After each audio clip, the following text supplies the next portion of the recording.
নদীৰ পাৰত চাকি জ্বলাই এডল স্কুলীয়া শিক্ষাৰ্থীয়ে এনেদৰেই প্ৰাৰ্থনা গাইছে।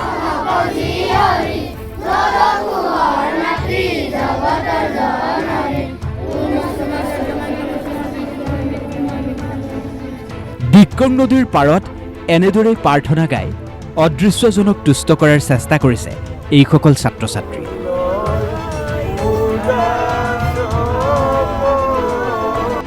নদীৰ পাৰত প্ৰাৰ্থনা গাই চৰকাৰৰো দৃষ্টি আকৰ্ষণৰ চেষ্টা কৰিছে লখিমপুৰ জিলাৰ বিহপুৰীয়াৰ এই শিক্ষাৰ্থীসকলে।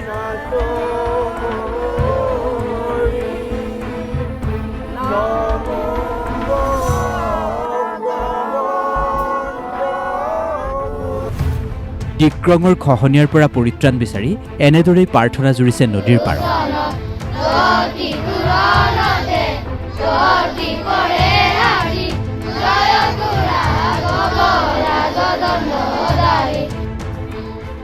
দেবেচুথান জনজাতি হাইস্কুলৰ শিক্ষাৰ্থী এওঁলোক। হাইস্কুলখনৰ কাষেৰেই বৈ গৈছে ডিক্ৰং নদী।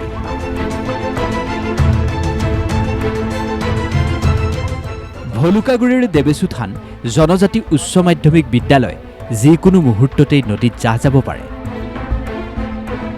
খহনীয়াই ভয়ংকৰ ৰূপ ধাৰণ কৰাৰ পিছতো বিভাগীয় কৰ্তৃপক্ষই কোনো গুৰুত্ব নিদিয়াত 2 শতাধিক ছাত্ৰ ছাত্ৰীয়ে এনেদৰেই অদৃশ্যজনৰ শৰণাপন্ন হৈছে।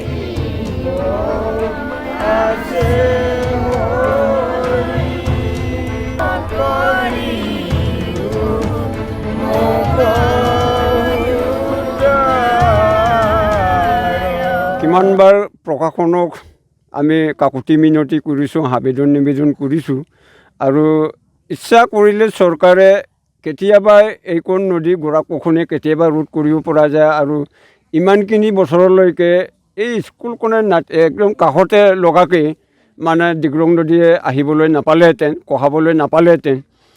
একেসকলে যদি চৰকাৰে যদি আগতীয়াকৈ যদি এইবোৰ বান নিয়ন্ত্ৰণৰ ব্যৱস্থা কৰি থোৱা হ'লে আজিৰ সেয়াই এইটো কাৰ্যসূচী যে আমি এইকণ নদীখনক আমি অনুষ্ঠানখনক বচাবৰ কাৰণে অঞ্চলবাসী মাটি বাৰী সেইবিলাক বচাবৰ কাৰণে আৰু একমাত্ৰ আমাৰ শিক্ষা অনুষ্ঠান দেবেচুথান উচ্চ মাধ্যমিক বিদ্যালয়খনক, জনজাতি উচ্চ মাধ্যমিক বিদ্যালয়খনক ৰক্ষণাবেক্ষণৰ কাৰণে আমি ভাগৱত পাঠ অদৌতি ৰাইজক লৈ পেলাই আমি এয়া প্ৰাৰ্থনা কৰিছোঁ যে ডিক্ৰং নদীটো খহনীয়া এতিয়া ইয়াতে মানে শেষ হওক আৰু কঢ়াব নালাগে আৰু একেবাৰে ওচৰৰ স্কুলখনক লৈ যাব নালাগে। তাৰ কাৰণে আমাৰ কাকুতি মিনতি আজি পুৱা ভাগৰ পৰা ৰাইজক গোটাই লৈ পেলাই আমি এই ওচৰত নদীটোৰ ওচৰত আমাৰ ভাগৱত পাঠ সহকাৰে আমি নমস্কাৰ এটা কৰি আছোঁ। আৰু অঞ্চলটোৰ প্ৰায় 10-12খন গাঁৱৰ ছাত্ৰ ছাত্ৰীয়ে অধ্যয়ন কৰে বিদ্যালয়খনত। এই বিদ্যালয়খন যদি নদীত জাহ যায় তেন্তে তেওঁলোকৰ শৈক্ষিক ভৱিষ্যত অন্ধকাৰ হৈ পৰিব।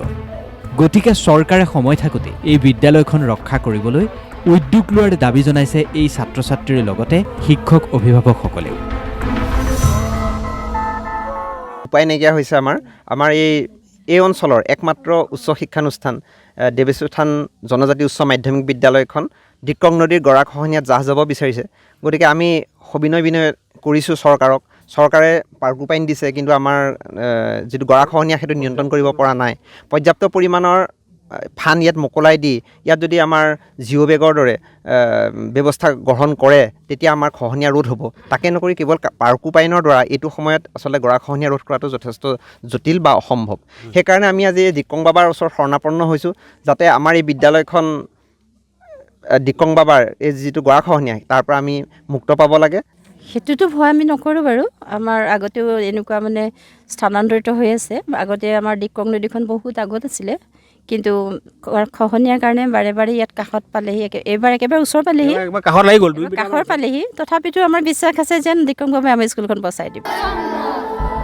ছাত্ৰ ছাত্ৰীসকলৰ এই প্ৰাৰ্থনা ৰজাঘৰীয়াই শুনে নে নাই সেয়া সময়তহে স্পষ্ট হ'ব। বিহপুৰীয়াৰ পৰা সঞ্জীৱ দত্ত, DY 365।